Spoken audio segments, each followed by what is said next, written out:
حضرت علی دنیائے اسلام کی وہ عظیم ہستی ہے جن کے ہر قول بلکہ ہر لفظ میں دانش پنہاں ہے۔ ان کی ذات مبارک علم و عرفان کا ایسا چشمہ ہے جس سے دنیا کا ہر انسان مستفید ہو سکتا ہے۔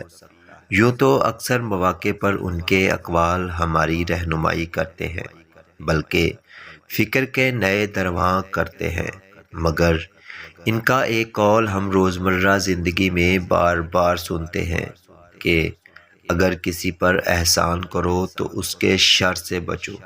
تو کیا حضرت علی رضی اللہ تعالیٰ عنہ جیسی صاحب فراست ہستی لوگوں کو ایک دوسرے کی مدد سے دور کر سکتی ہے؟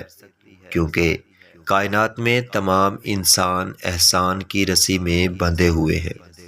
یہ اس مقولے کی تفہیم ہے، ورنہ لوگ احسان کرنا بند کر دے تو معاشرہ کی کشاد اور ہم آہنگی یوں ختم ہو جائے کہ وہ تنہا انسانوں کا زندہ قبرستان محسوس ہونے لگے۔ سماجی جرات ایک دوسرے کے کام آنے سے پیدا ہوتی ہے، حتیٰ کہ محبت اور احساس کے رشتے اسی سے جنم لیتے ہیں۔ ارسطو نے انسان کو سماجی حیوان کہا ہے۔ سماج ایک ایسی کڑی ہے جس کے بغیر اس کا گزارا نہیں۔ دنیا جہان کی نعمتیں اور آسائشیں بے وقت ہو جائیں، اگر فرد کو بات کرنے، صلاحیتوں کا اظہار کرنے اور رابطے کے لیے اپنے جیسے انسان میسر نہ ہو، شاعر بھی چند لمحوں کی یاسیت دور کرنے کے بعد حقیقی دنیا سے جڑت کو ہی اہم جاننے لگتا ہے۔ روحانیت اور ظاہری علوم پر صنعت کی وجہ سے حضور صلی اللہ علیہ وآلہ وسلم نے انہیں علم کی اس عمارت کا دروازہ کہا جس کے وہ خود مکین و مختار ہیں۔ دراصل سماج انسانوں کے رابطے اور اخوت کا ایسا ادارہ ہے جہاں فرد صاحب حیثیت ہوتے ہوئے بھی خود کفیل نہیں، مختلف ضرورتوں اور کاموں کے لیے اسے دوسروں کی رہنمائی اور مدد کی خدمت کی ضرورت پڑتی ہے۔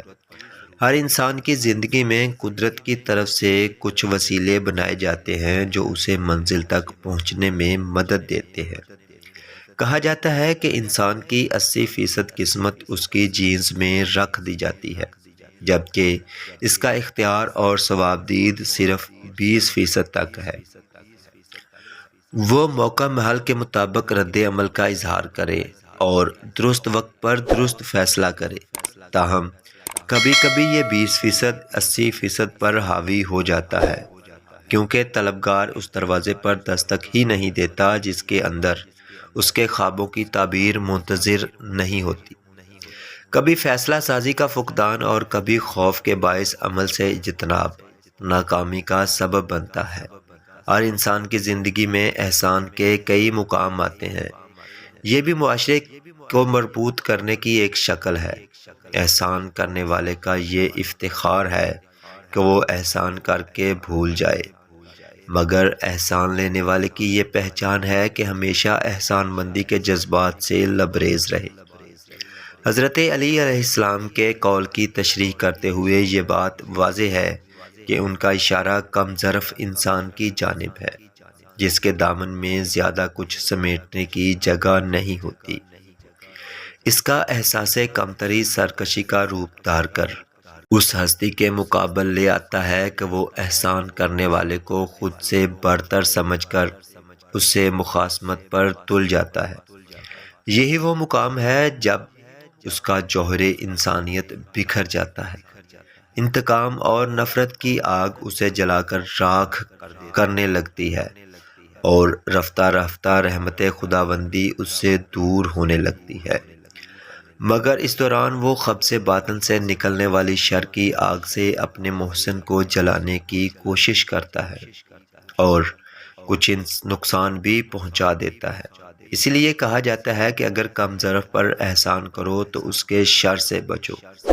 احسان کرنے والا اپنی فطرت سے مجبور ہوتا ہے، وہ خیر اور نیکی کے راستے پر چلتا ہوا اپنی فطرت سلیم کے تحت ہمیشہ دوسروں کی مدد کرنے پر آمادہ ہوتا ہے۔ اس کے باطن میں جگمگاتے خیر کے چشمے اسے کسی کو نقصان پہنچانے کی اجازت ہی نہیں دیتے۔ قدرت نے اس کی رسی مضبوطی سے تھامی ہوتی ہے اور وہ اپنے مرکز سے دور نہیں جا سکتا، وہ مرکز جو نور کا گہوارہ ہے۔ ایسے میں اگر ذرا سا تکبر اس کے دل میں آ جائے تو رسی کھینچ کر زور کا جھٹکا دیا جاتا ہے، مگر دوسری طرف وہ لوگ ہوتے ہیں جو اپنی نفرت کی آگ میں جل بجھ کر ذلت کی اس سطح پر پہنچ چکے ہوتے ہیں جہاں دلوں پر مہریں لگ جاتی ہیں۔ دراصل جب کوئی انسان اپنے باطن کی آواز پر کان نہیں دھرتا اور غلط رخ کر لیتا ہے تو پھر منطقی نتیجہ بھٹکنے اور نقصان اٹھانے کے سوا کچھ نہیں نکلتا۔ حضرت علی رضی اللہ تعالیٰ عنہ کے فرمان کے مطابق نیک فطرت لوگوں کو خبر ہوتی ہے کہ ظرف والا اور کم ظرف کون ہے، اس لیے جب وہ ظرف والوں کی رہنمائی کرتے ہیں تو وہ انہیں احساس تشکر سے نہال کرتے ہیں، لیکن جب وہ کم ظرف سے احسان کرتے ہیں تو وہ جواباً کسی حسن سلوک کے طلبگار ہوتے ہیں۔ جناب علی رضی اللہ تعالیٰ عنہ کے قول فیصل کی روح سے ایسے لوگوں سے محتاط رہنے کی تلقین کی گئی ہے۔ ہزاروں کروڑوں سال سے زندگی کا سفر جاری ہے، جس میں ایک چھوٹے سے وقفے کے لیے ہم سٹیج پر آتے ہیں۔ اس وقت کو اچھی طرح گزارنا ہمارے اپنے ہاتھ میں ہے، ورنہ فرعون بھی چلے جاتے ہیں اور سکندر بھی، مگر اچھے اعمال اور دانش بھرے لفظ زندہ رہتے ہیں، خوشبو کی طرح اڑتے پھرتے اور ہر طرف مہک رچاتے ماحول کو خوشگوار بناتے ہیں۔ آئیے زندگی کی ہمہ ہمی سے وقت چرا کر ان بھلے لوگوں کے بارے میں بھی سوچے جن کے احسان کے ہم مقروض ہیں۔